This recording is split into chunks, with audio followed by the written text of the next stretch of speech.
어떻게 하나님을 알 수 있나요? 이런 제목으로 말씀을 나누겠습니다. 제 목소리가 조금 불편해서 여러분 죄송합니다. 듣기에도 불편하실 정도는 아니죠? 네. 어떻게 뭐라고요? 괜찮아요? 네. 어떻게 하나님을 알 수 있을까요? 이렇게 질문을 던진다면 답은 굉장히 간단합니다. 하나님이 알게 해주시면 알 수 있습니다. 하나님이 알게 해주시면 알 수 있다라는 것을 계시라고 그래요. 여러분, 제가 이 안에 내일을 어떤 색을 입었는지 알 수 있는 방법이 뭘까요? 여러분들이 보여줘야지 알죠. 이렇게 리빌, 드러내고 보여주는 것을 계시라고 그래요. 계시라는 것이 베일에 가린 것을 드러낸다. 그러니까 하나님이 자신을 알려주시면 우리가 하나님을 알 수 있어요. 그 중에 한 가지는, 그럼 하나님은 어떻게 우리를 자신을 드러내실까? 그 중에 한 가지는 우리의 양심을 통해서 알 수 있습니다. 양심. 밤하늘에 별이 분명하죠? 맑은 날 밤하늘에 별이 분명한 것처럼 저와 여러분의 마음속에 그 양심이라는 것도 분명히 존재하고 있습니다. 하나님을 애초에 모르는 사람들, 예수님 안 믿는 사람들도요, 인생을 좀 진지하게 살고 착하게 살려고 노력하는 보통 사람들, 그렇게 진지하게 살려고 하면 하나님이 계시겠구나, 어렴풋이나마 하나님이 계신 것을 이렇게 알 수 있어요. 왜 그럴까요? 이것은 우리 인간의 마음속에 내재되어 있는 종교성이 있어요. 종교성. 전도서에서는 그것을 뭐라고 얘기했냐면, 하나님께서 우리 인생들에게 영원을 사모하는 마음을 주셨다 그랬어요. 다 영원히 살고 싶지, 아쉬움 없어요, 그냥 빨리 죽고 싶어요, 이런 분은 한 번도 말로는 본 적이 있지만 아마 속으로는 없을 거예요. 그러니까 영원을 사모하는 마음, 그게 바로 종교성이죠. 그러니까 양심을 통해서도 하나님을 어렴풋이 어떤 절대자가 계실 거야, 이렇게 할 수 있는 거죠. 또 양심뿐만이 아니라 하나님이 만드신 모든 세상 만물 피조물들을 보면 하나님을 어렴풋이 알 수 있죠. 오늘 1절부터 6절까지가 이제 그 얘기인데, 자연을 통해서 하나님을 드러내시는 것, 그걸 무슨 계시라고 그래요? 자연 계시. 그렇죠. 여러분, 모든 자연은 하나님의 큰 책이다, 이렇게 생각하세요. 그리고 우리에게 주신 이 말씀은 하나님의 작은 책이다, 이렇게 말해도 비유가 맞을 것 같아요. 이 세상 모든 만물은 하나님의 큰 책이니까 거기서 우리가 뭘 볼 수 있다고요? 하나님을 어렴풋이 볼 수 있는 거예요. 자연을 통해서 하나님을 안다 그랬을 때 심미적 관점이 있고 과학적 관점이 있어요. 자연을 통해서 하나님을 안다고 할 때 심미적, 에스테틱, 심미적 관점이 있고, 그 다음에 과학적인 관점이 있어요. 말은 되게 그럴듯하고 어려워 보이죠? 근데 별거 아니에요. 자, 심미적이다라는 건 뭐예요? 하나님이 만드신 이 자연 만물의 광대함, 아름다움을 생각할 때, 와, 그것을 만드신 하나님을 생각한다, 그런 게 심미적 관점이에요. 한번 1절 보세요. 이것이 바로 심미적 관점에서 다윗이 하나님을 느끼고 있는 거예요. 하늘이 하나님의 영광을 선포하고 궁창이, 창공이 그의 손으로 하신 일을 나타내는도다. 아니, 이게 다윗의 눈에는 보인단 말이에요. 하나님의 손길이, 막 하나님의 음성이 보인단 말이에요. 그 심미적 관점으로 바라보는 거죠. 바라보면서 놀라고 있는 거죠. 와, 하나님이 만드신 세상. 이미 우리가 시편 8편에서도 봤는데, 여호와 우리 주여, 주의 이름이 온 땅에 어찌 그리 아름다운지요. 그렇죠? 놀랬었어요. 지금 또 놀래고 있어요. 자, 놀래야 배웁니다. 놀래야 배웁니다. 어린아이들이 잘 배우는 이유가 뭔지 아시죠? 항상 놀래. 우리가 볼 때는 별거 아닌데 얘네들은 우와 우와 이러면서 자꾸 놀래니까 배우는 거예요. 놀래니까. 자, 우리가 살면서 놀란 경험들은 쉽게 잊혀지지 않죠. 놀란 경험들은 잊혀지지가 않아요. 다른 건 다 잊어먹었어도 그때 크게 놀랬던 거, 그건 안 잊어버려요. 그 목사님이 많이 하신 말씀은 다 잊어먹어도 목사님이 나를 혼냈어. 그건 또 절대 안 지어먹어. 놀래가지고. 뭐 그런 거. 자, 그런 거죠. 잘 놀라지 않는 사람들을 우리는 뭐라고 말하냐면 늙었다 이렇게 말하는 거예요. 잘 놀라지 않는 사람들을 뭐라 그런다고요? 늙었다 이렇게 얘기하는 거예요. 놀라지 못하니까 새로운 걸 못 배우는 거예요. 이게 놀라고 호기심이 있고 이게 관심이 있어야지 배워지는 건데 이게 그냥 멀뚱멀뚱 놀라질 않으니까 배움이 없는 거예요. 그래서 젊어지는 방법은 제가 늘 얘기하지만 잘 놀라는 사람이 돼야 되는 거고 항상 뭔가 새로운 것에 대해서 호기심을 갖는 거예요. 호기심. 눈을 보면 알아요. 호기심 있는 사람인지 이미 다 동태눈인지 다 보여요. 예? 그리고 호기심이 있다는 것은 젊어진다는 뜻이에요. 그러니까 여러분 나이는 숫자에 불과하다는 말이 진짜 맞을 수도 있어요. 나이가 들어도 끊임없는 호기심과 관심, 놀랄 줄 알고 무슨 얘기 들었을 때 다 아는 척하는 게 아니라 놀랄 줄 아는 거. 그게 젊어지는 비결이고 잘 배울 수 있는 비결입니다. 젊어지시기를 주님의 이름으로 축복합니다. 지난주 제가 목회자 컨퍼런스를 잘 다녀왔습니다. 제 기억에는 25년 만에 플로리다를 갔어요. 올랜도 공항에 내려서 저희 부부를 픽업하러 나오신 목사님 차를 타고 숙소까지 가는데 오랜만에 보는 올랜도 경치. 25년 만에, 사실 그때는 올랜도가 아니라 템파를 갔다 왔는데 다 비슷해요. 그런데 가는 중에 계속 창밖 그 차 창밖을 보니까 뭐가 보이냐면 웅덩이가 많아요. 물 웅덩이. 우리 한국에서는 그 정도 가지고도 호수라고 그랬는데 하여튼 웅덩이가 여기저기 보이는 거예요.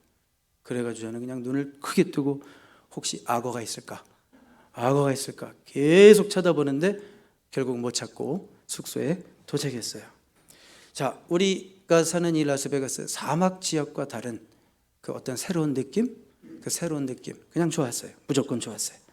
야, 모든 것이 다 하나님의 다양한 작품이구나 이런 생각하니까 좋았어요. 라스베가스 여기서 살면서 제가 늘 느꼈던 그 하나님의 손길이, 그 하나님의 숨결이 거기도 느껴지더라고요. 자, 이런 걸 뭐라 그래요? 이 세상을, 자연을 바라보는 심미적 관점이라고 그러는 거예요. 이런 사람이 시를 쓸 수 있는 거예요. 자연을 바라보면서도 자세히 봐야지 예뻐 보인다, 뭐 이런 유명한 시도 있지만 자세히 보면서 하나님의 아름다움을 보는 것, 그런 사람이 시를 쓸 수 있는 거예요. 자, 이렇게 1절이 심미적 관점으로 자연 속에서 하나님을 발견하고 있는 다윗이다, 이것을 말씀드렸고요. 그럼 2절부터 6절까지는 무슨 관점? 과학적 관점. 제가 두 가지 얘기했잖아요. 자연 만물을 통해서 심미적 관점, 과학적 관점이라고 그랬어요. 자, 2절부터 6절까지 한번 다시 읽어보는데, 한번 시잖아요. 시니까 뭐 시처럼 읽어봐요. 시작. 날은 낮에게 말하고 밤은 밤에게 지식을 전하니 언어도 없고 말씀도 없으며 들리는 소리도 없으나 그의 소리가 온 땅에 통하고 그의 말씀이 세상 끝까지 이르도다. 하나님이 해를 위하여 하늘에 장막을 베푸셨도다. 해는 그의 신방에서 나오는 신랑과 같고 그의 길을 달리기 기뻐하는 정사 같아서 하늘 이 끝에서 나와서 하늘 저 끝까지 운행하며 그의 열기에서 피할 자가 없도다. 자, 이건 진짜 이 이야기 되게 힘들어요. 다시 앞으로 가보세요. 2절, 3절, 4절. 날은 날에게 말을 한다. 밤은 밤에게 지식을 전한다. 또 뭐라고 그랬어요? 5절로 가보세요. 5절. 그리고 해는 그의 신방에서 나오는 신랑과 같아. 해가 뜨는 모습을 신랑이 신방에서 나오는 것 같아. 그리고 그의 길을 달리기 기뻐하는 운동선수가 막 경주하는 것 같은 장사 같아. 해가 이렇게 쭉 떠서 가는 것을 꼭 신랑이 새 신랑이 나오는 것 같고, 막 운동선수가 막 뛰는 것 같고, 그 뭐예요? 이거 완전히 시적인 표현이죠. 모든 만물의 질서를 시적으로 표현한 거예요. 해가 떴다가 정확하게 지고 달이 뜨고 별이 뜨고 그런 정확한 그 한치 오차도 없는 것들을 시적으로 표현하고 있는 거예요. 자, 만물의 질서를 과학적으로 표현하지 않고 뭐라고 표현했다고요? 시적으로 표현했다고요. 제가 오래전 한국에서 공부할 때 교과서에는 해가 진다는 표현이 이런 식으로 나왔었어요. 서산마루에 해가 뉘엿뉘엿 지고 있다. 이게 뭔 뜻이에요 도대체? 서산마루에 해가 뉘엿뉘엿 지고 있다. 이거 과학적인 표현이에요? 시적인 표현이에요? 시적인 표현이죠. 어떤 분은 이렇게 표현한대요. 해가 지는 것을 지구의 자전으로 말미암아 태양의 직사광선이 직립한 인간의 눈에 눈동자의 수직으로 비치고 있다. 이건 누구냐면 좀 잘난 체 하는 사람. 해가 지는 것을 과학적으로 그렇게 표현해서 나 좀 안다. 이런 사람들이 이렇게 표현하지만, 자, 이렇게 표현하는 사람이 있어요? 해가 지는 걸? 아니죠. 시적으로 표현하죠. 에이, 뉘엿뉘엿 지기는 왜 그런 게 어디 있어? 맞아요, 틀려요. 맞아요. 뉘엿뉘엿 지는 게 왜 없어? 시적으로는 있죠. 과학적으로는 말이 안 되는 것 같지만, 그리고 조금 아까 뭐 무슨 직사광선이니 뭐 어쩌니 이런 것들은 과학적으로는 표현이 맞을 수 있지만 그렇게 표현하지 않는다는 거예요. 여러분, 성경에 이렇게 시적인 표현들이 많아요. 시편뿐만이 아니라 시편에 많은 장르들이 있어요. 시도 있고 산문도 있고 때로는 뭐 그냥 프로페틱 무슨 예언도 있고 여러 가지 장르가 있어요. 근데 장르를 모르고 다 그걸 과학적으로 접근해. 그리고 시적으로 쓰여진 표현을 가지고 성경은 과학적이지 않아. 이렇게 말하는 사람은 뭐라 그래요? 무식한 사람이라고 그러죠. 네. 그러니까 장르를 모르고 성경을 해석할 줄 모르니까 무식한 사람이죠. 아니 시로 접근하고 있는데 거기에서 과학을 대비하면서 성경은 과학적이지 않아. 안 풀리죠. 해석이 안 되지. 자, 그러니까 5절 6절은 거대한 우주가 정확한 시계처럼 한 치의 오차도 없이 하나님의 손길 속에서 움직이고 있다는 표현이거든요. 그래도 이렇게 표현한 거예요. 해가 신방에서 나온대요. 장사처럼 막 달리기 좋아한대요.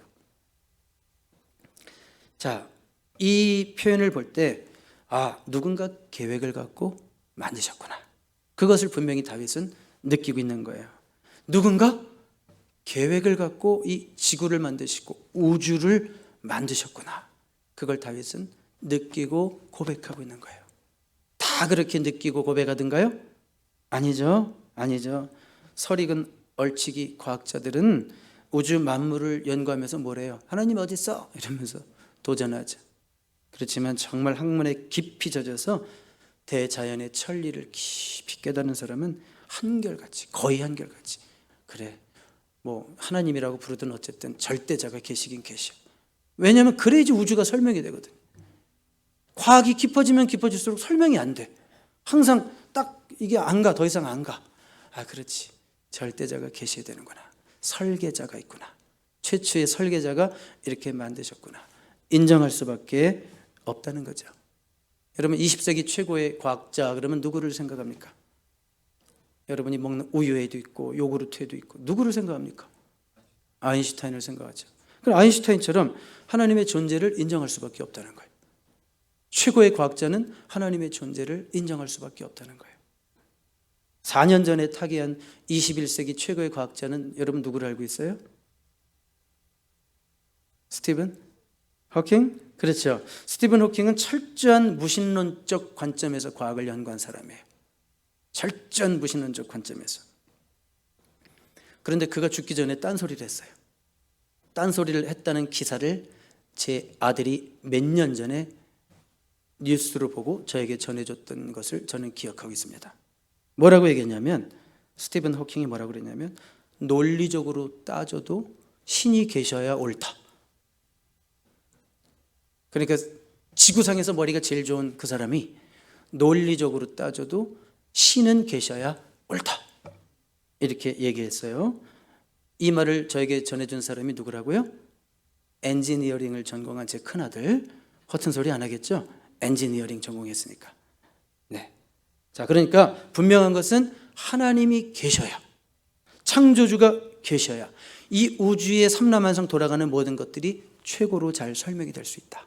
그 얘기예요. 그냥 하나님이 없으니까 괜히 이상한 이론 만들어서 막 우연 이론 갖다 맞추고 붙이고 막 이러는 거지. 하나님만 딱 계시면 설명이 쫙 돼버려. 자, 그런 거죠. 과학적인 관점.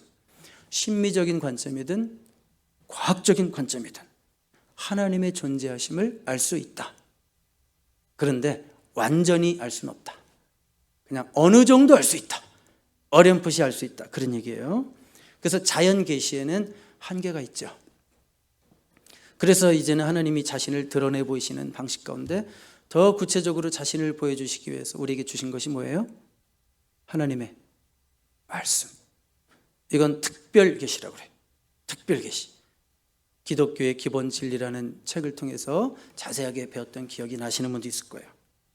자, 심미적 관점으로도 과학적인 관점으로도 하나님을 알 수 있는데 문제는 뭐냐면 자연 계시만으로는 사람이 구원받을 수가 없어요. 구원받을 수 있을 만큼 지식을 얻을 수가 없어요. 예수님이 나를 위해서 죽으시고 뭐 이런 거 전혀 떠오르지도 않아. 우주 만물을 바라보면서 그렇지, 예수님이 나를 위해 죽으셨지, 그래서 내가 구원받았지, 이런 생각 절대 연결될 수가 없어. 그래서 우리에게 필요한 것은 뭐예요? 말씀. 하나님의 말씀을 통해서만이 우리가 하나님을 온전히 알 수 있습니다. 우와, 아멘. 한 분 크게 복 받을 거예요. 아멘. 네네. 자, 말씀을 통해서 하나님을 안다는 것이 뭘까? 그럼 말씀을 통해서 하나님을 안다는 것이 뭘까? 지식적인 차원만은 아닙니다. 여러분, 하나님을 안다 하면 영어로 그냥 쉬운 영어니까 knowing about God이라고 그래봐요. 하나님에 대해서 아는 것이 knowing God은 아니에요. 하나님에 대해서는 뭐 지식적으로 들어가지고 알아. 막 책도 봤어. 성경도 읽었대. 다 알아. 나 하나님 안 믿는데? 그러면서 다 알아. knowing about God이 knowing God은 아닐 수도 있다는 거예요. 왜 이런 일이 생길까요? 하나님을 안다고 그러는데 하나님을 몰라. 성경 지식은 많아도 하나님을 모르는 것은 그의 삶에 성령의 감화, 감동의 역사가 없어서 그래요. 성령의 감화, 감동의 역사가 없으면 하나님에 대해서 아는 지식이 하나님을 아는 지식으로 여기까지 30cm 내려오는 게 그렇게 힘들어요. 성령의 역사 없는 성경 지식의 획득은 오히려 사람을 교만하게 할 뿐이에요. 나도 알 만큼 알아. 교만하게 할 뿐이에요. 그렇지만 그 마음에는 하나님을 닮은 성품도 없죠. 하나님을 모르니까. 7절, 8절, 11절을 읽어볼 거예요. 바로 그 하나님의 말씀이 어떤 것인지, 어떤 역할을 하는지, 어떤 변화를 가져오는지 우리 한번 다시 시를 읽는 거예요. 7절, 8절, 11절 시작. 여호와의 율법은 완전하여 영혼을 소성시키며 여호와의 증거는 확실하여 우둔한 자를 지혜롭게 하며 여호와의 교훈은 정직하여 마음을 기쁘게 하고 여호와의 계명은 순결하여 눈을 밝게 하시도다. 11절. 또 주의 종이 이것으로 경고를 받고 이것을 지킴으로 상이 크니이다. 다시 앞으로 가세요. 7절 8절. 말씀이 우리 영혼을 어떻게 한다고요? 소성시키며 refreshing the soul이라고 되어 있어요. NIV는 쉬운 성경에 보니까 여호와의 율법은 완전해 우리에게 새 힘을 준다. 새 힘을 준다. 경험하십니까? 말씀을 통해서 새 힘 얻는 것을 경험하셨습니까? 자, 그리고 뭐라 그랬어요? 여호와의 증거는 확실하여 우둔한 자를 지혜롭게 하며. 정말 말씀을 사랑하는 자가 똑똑해지는 거 많이 봤어요. 그냥 머리가 중간밖에 안 가. 딱 봐도 누가 봐도 알아. 그런데 하나님 말씀의 깊이를 알면서부터 영안이 열리고 지력이 생기고 똑똑한 사람이 돼요. 여호와의 증거는 확실하여 우둔한 자를 지혜롭게 하고요. 또 여호와의 교훈은 정직하여 마음을 기쁘게 한다. 근데 이거 보세요. 되게 중요해요. 여호와의 교훈은 뭐라고요? 정직하여. 여호와의 교훈은 comforting하여 그랬어요? 아니면 여호와의 교훈은 straightforward, 정직하여 그랬어요? 정직하여. 정직한 말 처음에 들으면 기분 좋아요? 뜨끔하기도 하고, 어우 뭐야 대놓고 얘기하네? 뭐야 나들으라는 얘기야? 싫은 얘기도 막 하시네? 자, 기분 나쁠 수도 있어요. 고치라고 그러니까 고쳐. 그러면 기분 나쁠 수 있어요. 그런데 막 위로하고 이래도 좋고 저래도 좋고 다 잘했다 그러면 잠깐은 좋은 것 같은데 좋던가요? 해결이 안 되잖아. 그렇죠? 병 걸린 사람, 큰 병 걸린 사람한테 괜찮을 거야. 그게 좋은 거예요? 아니면 당신 이런 병 걸렸어, 빨리 수술하면 죽어, 이게 더 필요한 말이에요? 어떤 게 더 필요한 말이에요? 하나님의 말씀은 둘 다, 하나님의 말씀은 정직하여. 진지하게 듣고 있죠? 하나님의 말씀은 정직하여라고 그랬어요. 정직하여. 그러니까 때로는 우리를 터치하고 치는 말씀도 있단 말이에요. 그렇지만 그것이 나중에 보면 기쁨이에요. 그렇구나. 그때는 내가 좀 힘들었지만 나에게 쓴소리 해주는 저분의 말이 옳았구나. 뭐 쓴소리하는 사람이 목사일 수도 있고, 그렇지만 하나님 말씀 자체가 나를 쳐요. 왜? 내가 정직하지 않으니까, 내가 바르게 가지 않으니까. 근데 그게 너무 싫어. 아이고 이 세상 살기도 힘들어 죽겠는데 교회까지 와서 그런 얘기 들어야 돼요 목사님, 뭐 이러면서 처음에 싫어. 나 고달프단 말이에요. 이 세상이 얼마나 힘든지 알아요 목사님, 위로나 해주세요. 근데 위로나 해줬더니 그 위로가 얼마나 가요? 진정한 치료가 아니잖아요. 어떨 때는 정직한 주님의 음성을 들어야 돼요. 그게 진짜 기쁘게 하는 거예요. 아멘입니까? 그 다음에 여호와의 교훈은 순결하여 눈을 밝게 하시도다. 눈을 밝게 한다는 말은 어떤 삶의 인사이트를 준다, 이런 뜻이 돼요. NLT에 보면 giving insight to life. 그렇죠. 사건을 해석할 수 있는 능력, 그리고 똑같은 사건을 만나도 분석할 수 있는 능력. 하나님 말씀이 우리에게 주는 지혜죠. 또 한 가지는 뭐냐면 눈을 밝게 한다는 것은 죄를 죄로 볼 수 있는 눈이에요. 왜 사람들이 죄를 져요? 죄가 아닌 것처럼 느껴지니까. 죄가 안 보이니까 그 짓 하고 있는 거지. 하나님이 그것이 죄야! 라고 밝혀주신다면, 그 눈을 뜨게 하신다면 어떻게 살겠어요? 죄를 두려워하겠죠. 죄를 피하겠죠. 절대로 저기로 가면 안 되겠구나, 이런 긴장감이 생기겠죠. 그러니까 하나님의 말씀은 순결하기 때문에 1.1획도 blameless. 그래서 아주 디펙트가 1도 없기 때문에 그 말씀에 부딪히는 자마다 우리의 더러움을 보게 하시죠. 죄를 보게 하시고 눈을 밝게 하세요. 비로소 분별하게 하시는 거예요. 무엇이 right, wrong인지를 알게 하신단 말이에요. 하나님 말씀이 이런 능력이 있어요. 그리고 11절 가봐요. 11절은 뭐라고 그랬어요? 또 주의 종이 이것으로 경고를 받고, 말씀은 우리를 경고하기도 해요. 워닝하기도 해요. 미리 보여주십니다. 그렇지만 이것을 지킴으로 뭐가 커요? 상이 크니이다. 리워드가 있다는 말씀이죠. 자 보세요. 이런 말씀이 이루는 일들이 이렇게 많아요. 말씀이 우리 삶 속에서 이루어내는 일들이 이렇게 많아요. 그런데 이런 말씀이 되기 위해서는 우리 안에 성령이 역사하셔야 돼요. 하나님 말씀은 절대로 그냥 읽어지지 않아요. 지식적으로 좀 안다고 까불지 마세요. 제발. 여러분들 한 얘기는 아니고, 저도 몰라요. 성령이 역사하시면 제가 하는 것도 다 까부는 거예요. 성령이 역사하셔야지만이 이 말씀이 진짜 깨달아지고, 이런 역사, 영혼을 소생시키고 눈을 밝게 하고 죄를 깨닫게 하고, 이런 모든 역사들이 나타나는 거예요. 그래서 성령이 역사할 수 있기 위해서 우리가 어떤 자세로 말씀을 봐야 되는가가 너무너무 중요한 거예요. 너무너무 중요한 거. 어떻게 해야 되는지 알아요? 말씀 앞에서 절대 겸손함과 절대 순종함의 자세가 필요한 거예요. 주님, 말씀만 하십시오. 제가 듣겠습니다. 제가 순종하겠습니다. 이것이 철저하지 않은 사람은 아직 하나님 말씀 가운데 깊이 들어가지 못해요. 주님 말씀하시옵소서. 내가 듣겠나이다. 내가 순종하겠습니다. 이런 자세로 말씀을 볼 때 말씀이 내 안에서 살아서 역사하는 말씀이 되기 시작해요. 그것을 체험하기 시작하는 자들은 절대 말씀을 떠날 수 없어요. 이것이 진짜 생명이 되고 능력이 되는 것을 경험하기 때문에. 주님 말씀하소서. 내가 듣겠나이다. 누가 했단 말이에요? 누가 했단 말? 사무엘. 맞아요. 사무엘이 했던 이 말을 여러분도 할 수 있게 되기를 바랍니다. 이번 목회자 세미나를 통해서 제 한 9년 선배님이 강사로 쓰셨는데, 한국에서 오신 분이에요. 지형은 목사님이라고, 아마 가끔 방송에서도 보셨을 것 같아요. 시종 어떤 강의를 하셨냐면, 매번 2시간씩 어떤 강의를 하셨냐면, 말씀 묵상의 중요성. 여러분 그런 거 있잖아요.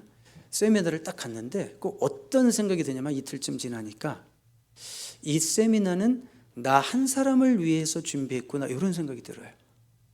그게 무슨 느낌인지 아시죠? 여러분, 제가 이렇게 설교할 때 여러분 가운데 그런 분이 있어요. 가끔 저 안복의 목사가 내 사정을 알고 나 하나를 위해서 설교를 준비했나? 이런 느낌이 올 때가 있어요. 그거 뭔지 알아요? 진짜 은혜 받고 있는 거예요. 말씀 듣는 좋은 태도입니다. 저 하나를 위해서 준비된 세미나였겠어요? 목회자가 거기 수십 명 있는데, 그런데 제 마음에 드는 생각은 거의 확신으로 와닿아요. 이 세미나는 나 한 사람을 위해서 하나님이 예비하시고 준비하셨구나. 제가 그런 거 하는 거 무지 싫어하는 사람인 거 알죠? 저랑 오래 계신 분 알 거예요. 이런 거 처음 갔어요. 저 10여 년 만에. 그런데 처음 딱 한 그 모임에서 하나님이 나 한 사람을 위해서 이 세미나를 예비하셨구나. 그런 생각이 드는 거예요. 그러면서 말씀 묵상의 중요성을 계속 강조하시는데 아주 기억에 남는 말이 있었어요. 너무너무 제가 여러분 필기한 거 보여드리면 놀랄 거야. 깨알 같은 글씨로 노트에 꽉 찬 거 보면 4일 동안 하여튼 징그러울 정도로 공부 많이 하다 왔어요. 그런데 어떤 얘기를 했냐면 이런 말씀하셨어요. 성경 말씀을 배우는, 이거 꼭 기억하세요. 성경 말씀을 배우는 가장 근본적 방식은 듣는 것이다. 그래요? 읽는 게 아니고요? 성경 말씀을 배우는 가장 근본적 방식은 듣는 것이다. 여러분, 사람들이 언제부터 글을 읽기 시작했어요? 온 인류가 글을 읽기 시작하는 것이 보편화된 것이 18세기 이후라는 거 아세요? 저도 새롭게 처음 알았어요. 그럼 그 전까지는 뭐예요? 주로 듣는 거예요. 다 들어서 배우는 거예요. 성경도 들어서 배우고 지식도 모든 정보도 다 들어서 배우는 거예요. 그 문명 일리터러시, 문명이 많았던 시절에는 이 읽는다는 것은 사제들 그리고 아주 지식층 몇 사람들, 그 사람들 외에는 못 읽어요. 그러니까 어떻게 돼요? 지식이 필요할 때 들어야 돼요. 그러니까 성경도 들어서 배웠다, 그런 얘기예요. 이것이 더 성경적이다, 이런 얘기를 하십니다. 왜 성경적일까요? 듣는 것은 능동적이에요, 수동적이에요? 패시브, 철저하게 수동적이죠. 하나님 말씀 앞에서는 우리가 철저하게 수동적이 되는 것이 성경적이다. 맞아요, 틀려요? 아멘? 끄덕끄덕. 그렇죠. 하나님 말씀 앞에서는 우리가 철저하게 수동적으로 되는 것이 성경적이라는 거예요. 그러면 이 말씀은 내가 스스로 내 성경책도 읽지 말고 수동적으로 목사님 설교하면 그 설교만 들으라는 얘기냐? 이런 얘기가 아니라 성경을 읽을 때도, 성경을 오디오 성경으로 앱으로 들을 때도, 주일에 설교를 들을 때도 주님 말씀하시옵소서, 내가 듣겠나이다, 이런 자세를 가지시라는 거예요. 아멘입니까? 이런 수동적 자세, 받아들이는 자세가 있어야 된다고요.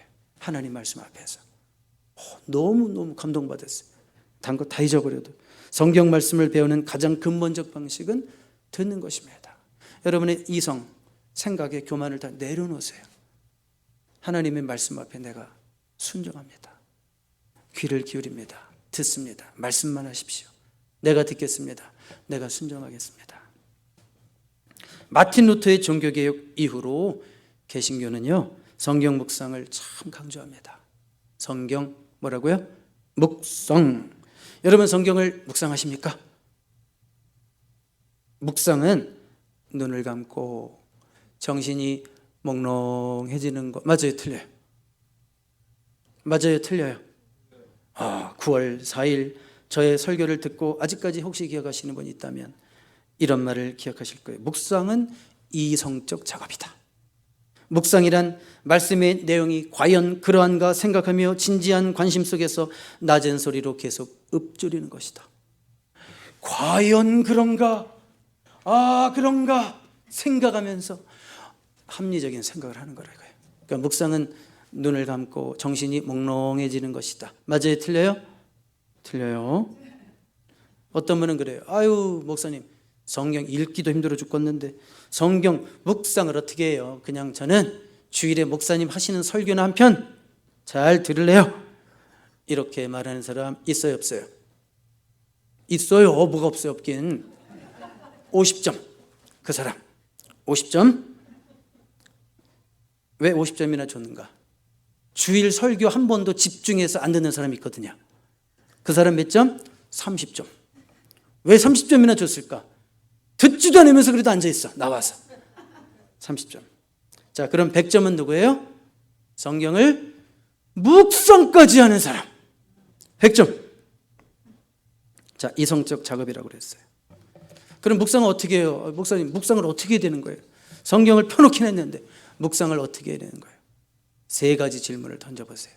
성경을 읽든지 듣든지 항상 세 가지 질문을 던져봐요. 첫 번째, 지금 내가 읽고 있는 게 이게 뭔 내용이지?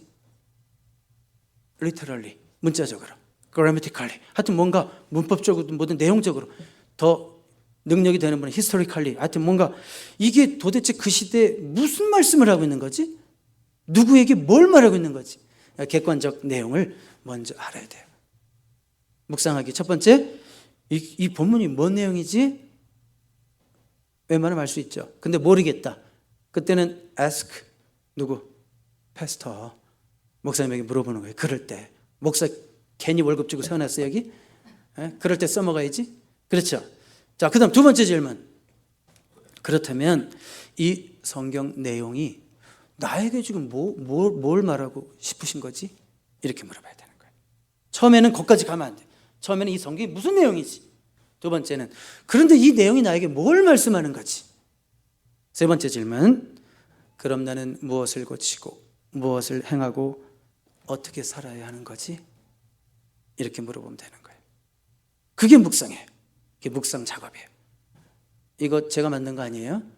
종교개혁을 했던 개신교의 선구자 마틴 루터도 이렇게 성경을 묵상했어요. 첫 번째 질문 뭐라고요? 이게 무슨 내용이지? 뭘 말씀하고 있는 거지?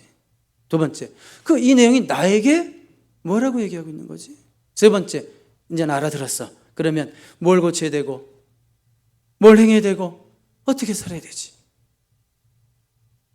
묵상하실 때마다 물으시기 바랍니다. 그러면서 순간순간 성령님의 도우심을 구해야 되는 거예요. 성령님의 도우심을 구하면서 이 세 가지 질문을 계속 해나갈 때 우리는 하나님을 점점 더 알아가게 되는 거예요. 놀랍지 않아요? 하나님을 안다니. 와, 막 가슴이 벅차서 막 숨차오들 때 내가 하나님을 알아? 하나님을 알아간다고? 구체적으로 말하면 하나님의 뜻을 알게 되는 거예요. 하나님의 뜻을 알게 되는 거예요. 그리고 하나님 말씀의 능력을 알게 되는 거예요. 그 능력의 말씀이 우리 삶을 변화시켜가는 것을 경험하게 될 것입니다. 그 능력의 말씀이 나의 이 못된 성품을 고치는 것을 보게 될 거고 내 나쁜 습관이 사라지는 것을 보게 하실 것이고 또 그 말씀의 능력으로 내 삶의 여러 가지 문제들을 능히 극복하게 하실 것입니다. 결론 내릴게요. 이런 열매들, 이런 결과가 나타나기 위해서 한 가지 전제가 더 있습니다. 아까 한 가지 전제는 성령이 역사하셔야 된다고 그랬고, 그렇죠? 내 지식으로 안 된다고 이거 성령을 철저하게 의존하는 그런 자세가 있어야 되고 또 한 가지 뭐냐면 그 결과로서 말씀을 진짜 사랑해야 돼요. 이런 말씀의 능력을 보고 싶다면 말씀을 진짜 사랑해야 돼요. 제가 이 세미나를 다녀오면서 여러분들에게 글을 하나 남겼는데 말씀을 더 사랑하는 목사가 되어서 갑니다 이렇게 썼는데 하여튼 뭐 100명이 이라면 99명은 다 까먹으셨겠지만 저는 모든 한마디 한마디를 성도님들을 정말 깊이 생각하면서 이 단어를 이렇게 함축시켜서 이 성도들이 이걸 듣고 생각을 조금이라도 했으면 하는 생각으로 쓸지라도 여러분들은 숨 넘겨버리겠지만 자, 말씀을 어떻게 된다고요? 많이 사랑해야 돼요. 말씀을 사랑하는 것이 하나님을 사랑하는 거예요. 하나님을 사랑하는 자에게는 말씀이 생명이고 능력이 돼요. 그런데 하나님을 사랑하지 않는 자에게는 말씀이 뭔 소리인지도 모르겠고 알 수도 없겠고 더 답답하고 오히려 힘들게 해요. 남들은 다 알아듣는 것 같은데 나만 못 알아듣는 것 같으니까 더 열받고 하나님을 사랑하지 않으면. 그래서 10절이 우리의 고백이 될 수 있기를 바랍니다. 다 같이 읽어봐요. 10절 시작. 하나님의 말씀은 금 곧 많은 순금보다 더 사모할 것이며 꿀과 송이꿀보다 더 달도다. 금, 그 다음에 뭐? 꿀, 금, 송이꿀. 금덩어리는 예나 지금이나 가장 귀한 것의 상징이죠. 여러분, 금덩어리, 말만 들어도 좋지. 금덩어리, 이만해. 많은 사람들이 성경을 배우고 연구하는 것을 시간 낭비라고 생각해요. 당장 돈벌이가 안 된다고 시간 낭비라고 생각하는 사람 있어요. 저 동네 갔더니. 그렇지만 이것보다 더 확실한 투자가 없어요. 하나님 말씀을 배우고 묵상하는 것이 뭐예요? 하나님을 내 편으로 삼는 거예요. 모든 것을 가지신 하나님을 내 편으로 삼는 거예요. 이거보다 더 큰 투자가 어디 있어요? 도대체 세상에. 금덩어리보다 더 귀한 하나님의 말씀인 줄로 믿습니다. 그 다음에 꿀은 뭐예요? 옛날 사람들이 피곤하거나 병들었을 때 가장 좋은 특효약으로 찾았던 게 뭔지 알아요? 꿀이에요. 요나단이 전쟁하다 배고파 거의 죽을 뻔했는데 꿀 한번 먹고 눈이 밝아졌다, 이런 편 있죠. 송이꿀을 먹으면 바로 눈이 번쩍번쩍 뜨이고 힘이 소생되기 때문에. 하나님의 말씀이 뭐 같다고요? 꿀, 송이꿀보다 더 달다. 하나님의 말씀은 효과가 즉석 있다는 거예요. 바로 그 말씀 통해서 바로 회복되고 바로 치유되고 가장 빠른 시간 안에 우리의 인생의 문제를 치료하고 회복하시는 것이 하나님의 말씀이에요. 이런 고백이 여러분에게 있기 바랍니다. 다시 한번 읽어보고 기도할까요? 시작. 하나님의 말씀은 금 곧 많은 순금보다 더 사모할 것이며 꿀과 송이꿀보다 더 달도다. 기도하겠습니다. 주님 감사합니다. 하나님 말씀을 더욱 사랑하게 하소서. 그러므로 주님을 더욱 알아가게 하소서. 양심도 하나님이 살아계심을 증거합니다. 자연 만물이 하나님의 존재를 드러냅니다. 그러나 무엇보다 기록된 성경 말씀을 통해 하나님을 아는 지식에서 자라가는 우리가 되게 하옵소서. 그 말씀이 우리의 삶을 구체적으로 변화시켜 나가는 것을 경험하는 우리 모두가 되게 하여 주시옵소서. 예수 그리스도의 이름으로 기도드립니다. 아멘.